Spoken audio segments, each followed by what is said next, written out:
Hi students, and welcome to week 6 in your online general psychology class. This week we are covering chapter 4, which is sensation and perception. This chapter will start putting together and helping you to understand some of the application of what you learned in the last couple of chapters. So by now you understand the neuron, you understand the basic parts of the brain, and now we're going to put that together and see how they operate with actual human behavior. So I always tell students to think about it this way. Sensation is all of your five sensory systems taking in raw sensory data.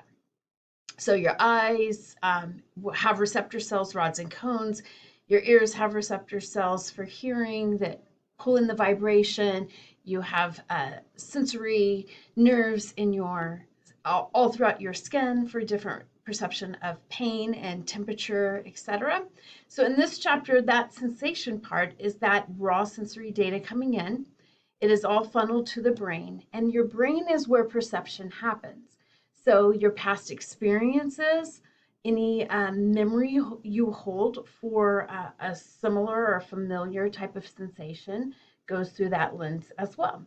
So that's why, we all might be in a room and hear the same thing or see the same thing, but have a different perception of what happened. So I think this chapter is very educational in terms of understanding the biology of sensation and perception, but as well as really getting into some of those psychological topics that we'll talk about of our different perceptions on things, why we all see, hear the same thing, but feel differently about it.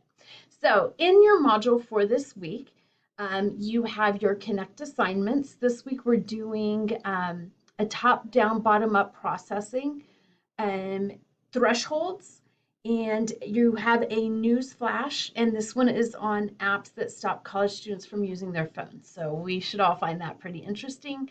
And then, of course, your chapter 4 quiz.